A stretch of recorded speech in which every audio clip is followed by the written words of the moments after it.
Good evening, Cambridge. Welcome to Emotional Talk. I'm Shalhavit Simchat Cohen. And I'm Boriana Zanova. And this evening, or this afternoon, but we're pre-recording the show today because we're right here in Crystal Lake in Newton. And we want to send you, how did I call it? A fresh wind, fresh breeze, something like that. We're going to move back and forth to... a breath of fresh air. Yeah, a breath of fresh air. Just so you guys could focus on your breathing. And we have here a train that passes by every so often.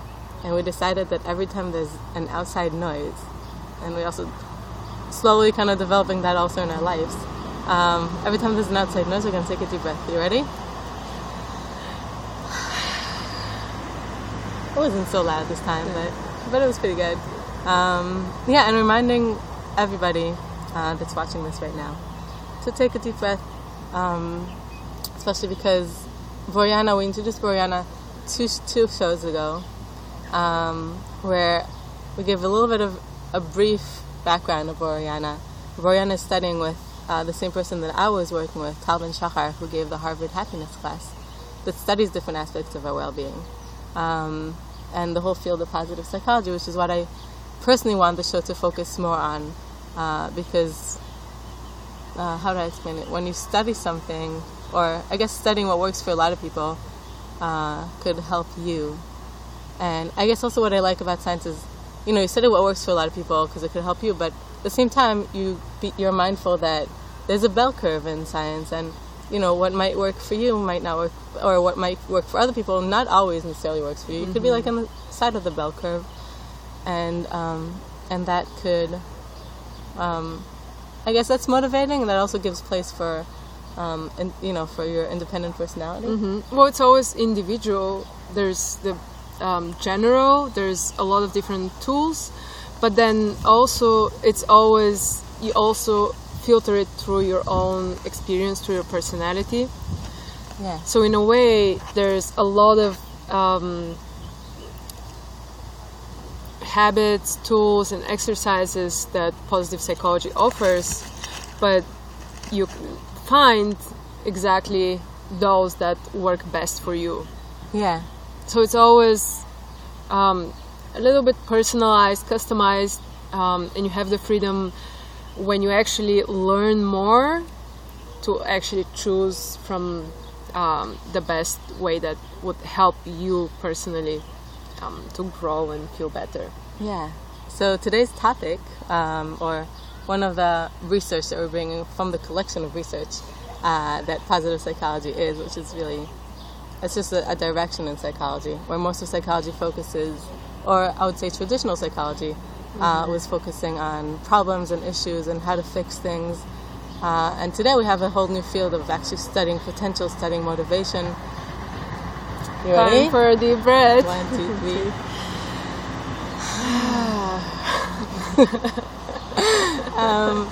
So I guess the modern direction in psychology is to take the kid that is the most successful kid in class and ask why, what makes them more successful, what are the conditions that were given to them to be successful. I follow up on the most successful graduates of Harvard University, in different fields, like, in social, in life, in career, in relationships. Another study is Dr. John Gottman. I'm just going to throw a bunch of examples from, where is he? From Washington University in St. Louis. He follows happily married couples.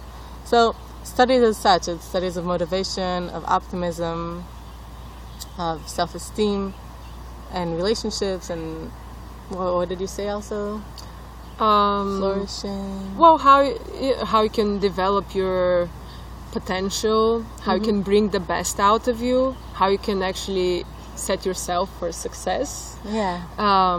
Just by a little bit consciously. Sometimes those things happen naturally, organically, intuitively for some people, but then also it works if you study and consciously take that example. And time for a deep breath.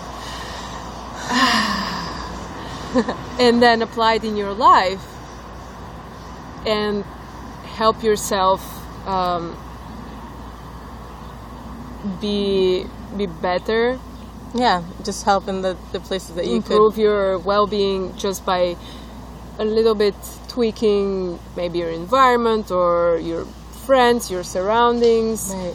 what your behavior, your perception. Or what's it called? Like empowering, like, the skills and things that you already have inside. Mm-hmm. A lot Just take basically bring your real authentic self to the surface, your best self, because it's already in you, and it might be showing sometimes but not always. So find what helps you bring that to the surface. Yeah, and It's not about being somebody else, it's about being yourself, your best version. And one of the things one of the sub directions of positive psychology is coaching, which is something that Boriana and I are practicing as well.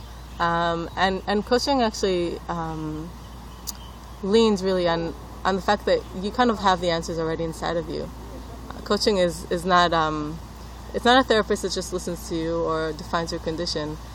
The coach helps you find your qualities and Strengths. your strengths, like the things that are already inside of you, and kind of like chip off like the extra things or beliefs that are in your way, That society or expects from you, Yeah. or your or behaviors or norms mm-hmm. that that you have that to just help you reveal the potential. But the bottom line is that you already have the potential, and you have all that greatness inside of you, and like the secrets of your DNA, which is so unique and so wonderful. And really each one of us is different, and each one of us has something really unique that I come from a religious world, so I want to say like that the world needs. But the truth is, It's true. Yep. Yeah, if It might be a small world, the world immediately around you, but it might be the big wide world. right. And it's like a wonderful thing. Like you could say, if we're all doctors, then We'll be cooking delicious food. yeah. I was like thinking about the people Probably. swimming. Like, who's gonna be the lifeguard, or who's gonna be the person making your shoes, or who's gonna be the person making your cell phones, or who's gonna be the person that's making your food. Yeah.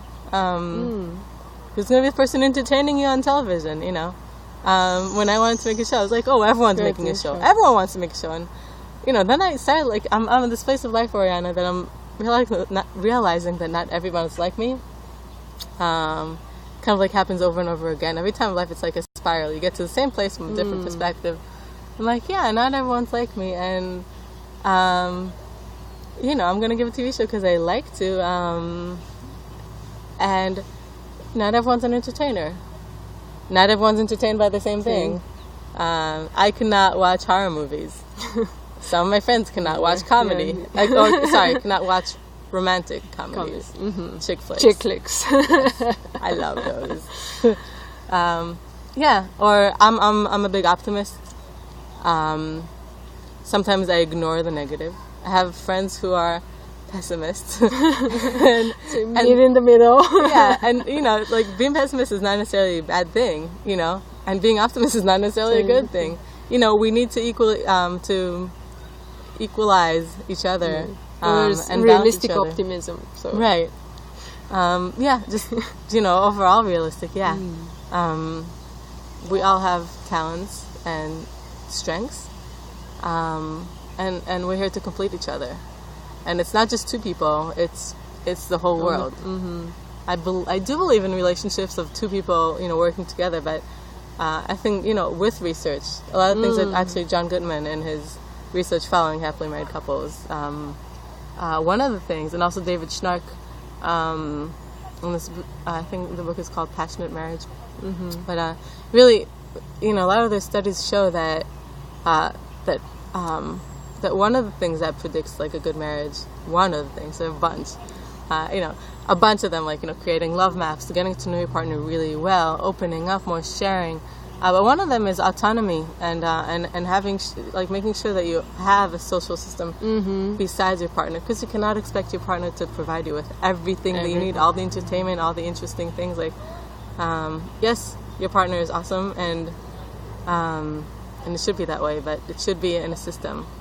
And again, you know, and that's what I like about research. Some people are introverts, some people are extroverts. Some introverts might be able to see just their partner once a day and that's it, and, you know, maybe not need a lot of people. I personally need to, like, live next to a Starbucks, or currently I'm living in a co-op, like, I need to see people all the time. And it's, you know, and that works for me, and I'm a different creation, and that's amazing. It's like magic. Yeah, but different people have a different capacity. Time for deep breath. So different people have different capacity for interaction, and they need a different amount of time for downtime, for time to be just by themselves. So in a way, just getting to know yourself and helping others to know you better helps everyone to recognize, okay, I'm a little bit different, or I'm this way, and I just love the that's whole okay. like, individuality direction. I mean, again, everything has positive and negatives, and, you know, some of the individuality is over individualized. Ready for the breath? And another breath. 1, 2, 3. How nice is that? I love it. Love it. It's really nice when you don't have to stress about things that life throws at you, and there's interruptions all the time.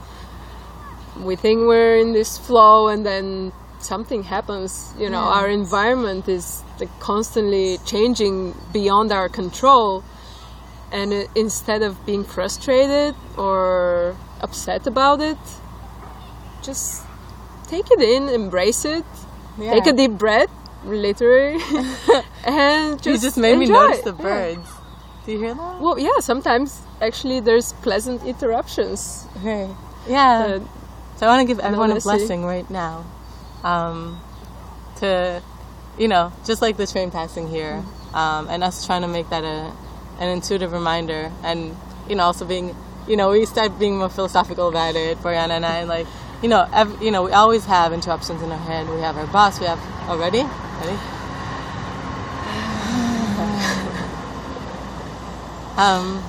Yeah, it's just like a nice thing to play with. Of, like, you know, every time you're in a place that's like crowded, you know, you get anxious. You have lots of things playing in your head. You don't know what to decide. You're trying to decide what to do tonight, what to do the next step.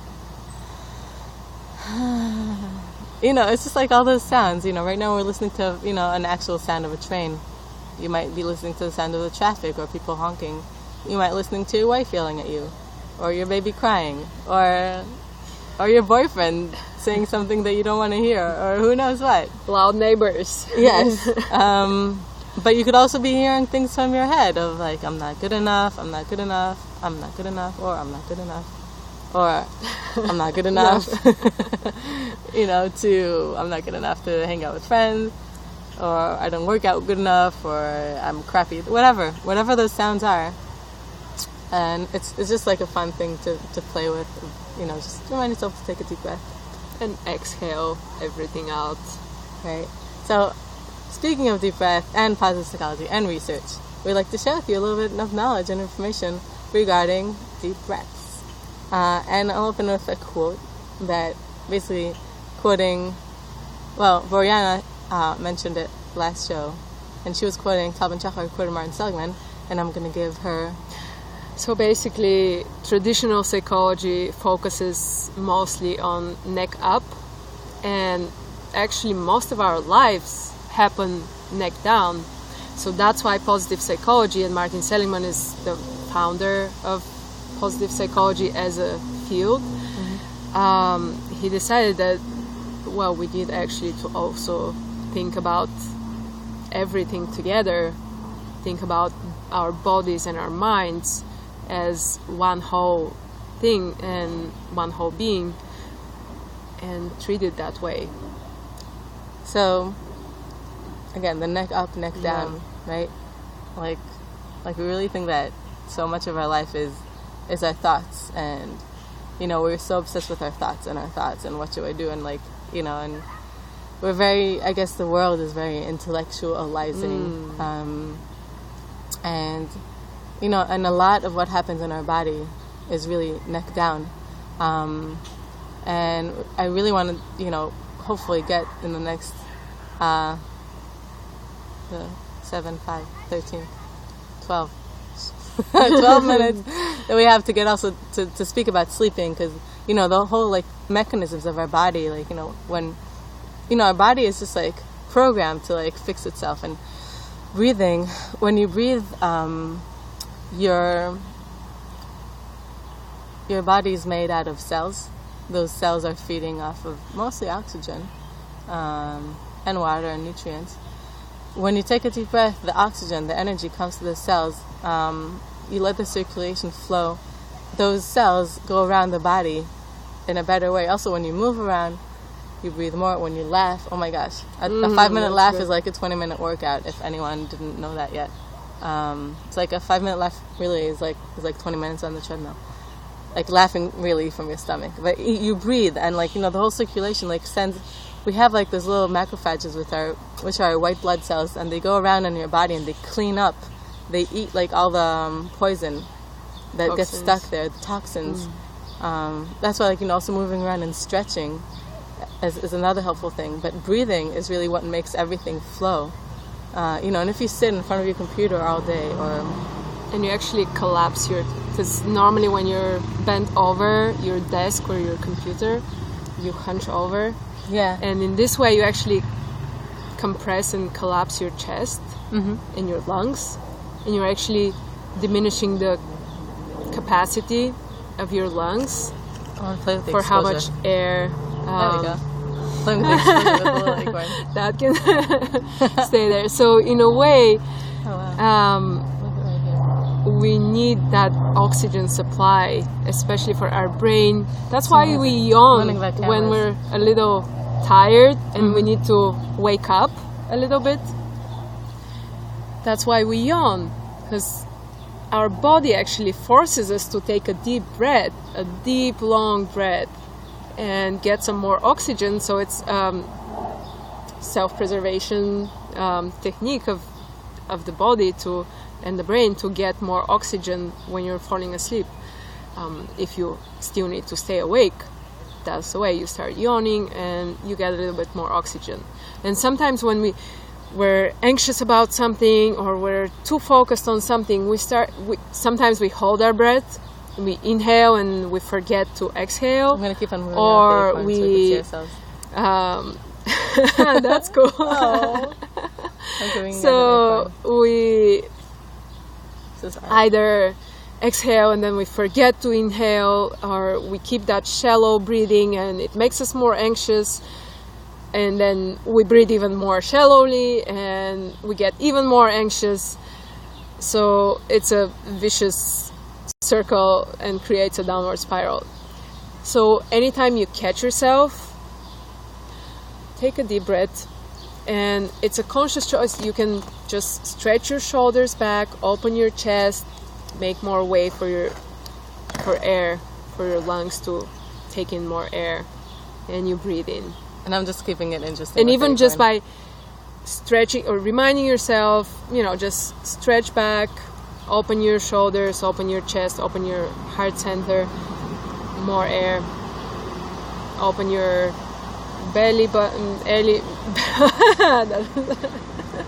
belly area, so that your diaphragm opens and you can use your full lung capacity from the collarbones all the way down to your belly. Yeah. There's another thing I want to say about breathing,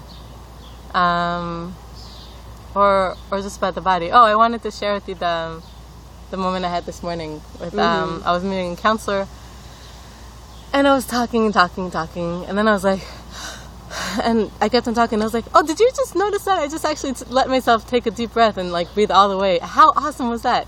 And it was just like a very inspiring moment, and that's what actually made me tell Oriana that I really want to talk about breathing today. Exactly, because being out here in the lake, I mean, just look at this. I just swam all the way from there. Can you see all the way from there? It was so much fun. I was cheering. Friends I was being supportive. We just talk about friends and the social need of being with people. So I remember there's a saying that you actually have a certain amount of breaths in your life, that you're born with a certain number of breaths. And that's kind of scary because I don't want to waste them. Well, that's the whole point. If you breathe them in and out very quickly, you shorten your life. But that makes me not want to work actually take a deep breath, well, when you're actually really working out, you're not doing the shallow breathing. It's a little bit more paced, faster, but it's still deep breaths. I'm trying to find a way that would sound better for me. You're not breathing that shallow, short breaths. I like it's that. It's just a little faster, but you're still taking in a lot of oxygen, because when you're exercising, your body needs the oxygen. So it takes care of it. Don't worry. Can I have some of your water? Sure. Mine is all the way in the bag. Be my guest. Thank you. So by slowing down your breath as much as possible, you're actually elongating your life. Oh, water is so good.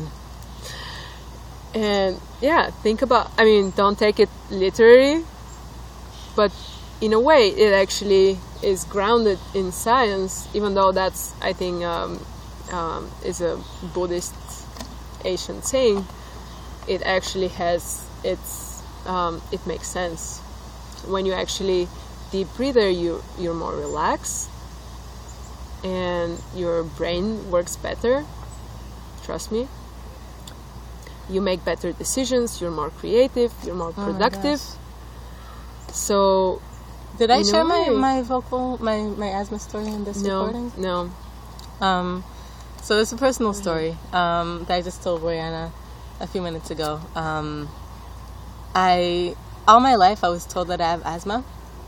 All my life I had to take that inhaler. I had difficulties breathing when I had dust mite around, or dust or cat fur, and I was just like very whistly breathing, which I can't even imitate now, which is incredible. That's amazing. It's incredible. I remember I was like, oh, I got it. But that's breathing out. Anyway, I just remember as a child, I remember reading about asthma, and it says that it's hard for asthmatic people to breathe out. And I was like, no, it's hard for me to breathe in. Maybe there's something wrong with my asthma. I remember telling the doctors, and they're like, no, you have asthma, so you have difficulty to breathe out. Don't be weird. And a couple of years ago, I was just with the doctor. I was taking immune shots to get over my allergies, which it was pretty good. Some of them worked. It worked. Some, partially, but pretty good. Amazing science. People dedicating their life to study our bodies, and not just our head, but they're doing an amazing job. Yeah, I'm so grateful. Anyway, your corn back, so the bag won't fly. So the doctor. So I was at the doctor, and here's a little tip of being social actually works, because I was just talking to my doctor, and I was like, by the way, I have asthma and allergies, asthma. And my asthma, it's hard for me to breathe in, not to breathe out. And he's like, well, Sophie, you might want to go and get checked, because that's not asthma. That might be just vocal cord spasm. Not a lot of doctors know about it, but just the fact that I was open and talking to my doctor made. You ready? 1, 2, 3. Time for a deep breath.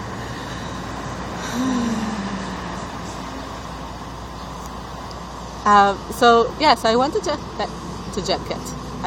checked. I went to get checked, and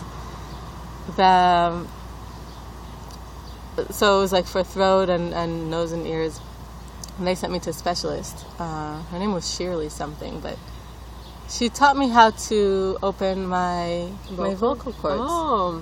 So all those steroids that I took as a kid, I haven't taken in the past. Actually were, honest to God, I took the Ventolin once last year. It was an extreme case, and I don't remember. I was not able to do that practice. But the past 3 years or 4 years, since every time I have difficulty breathing, like asthma, I just do that practice. It's like breathing through a straw, and kind of reminding your vocal cords, remaining you breathe through a narrow straw, and you kind of feel the feeling of how is it to use your vocal cords or your inhalation area. And another deep breath.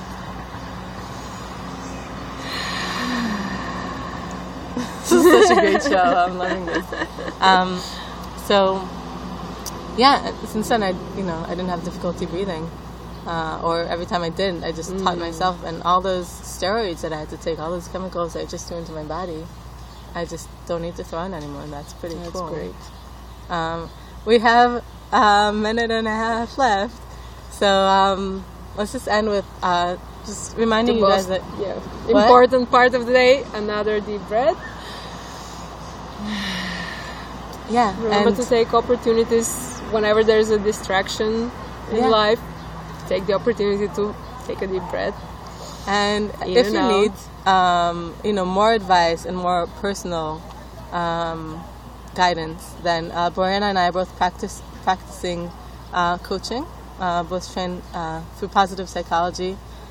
Still learning, always going to be learning. I'm also a certified yoga teacher as well.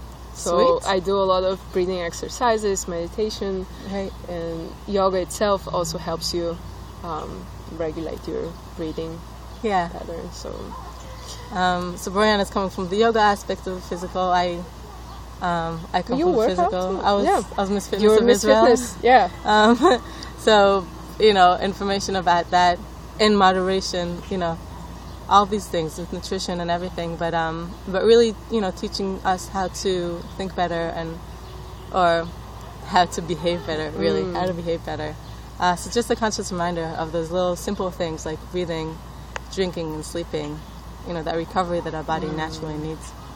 Thank you so much for being with us, and have a lovely evening, and don't forget to breathe. Bye. Stay outside.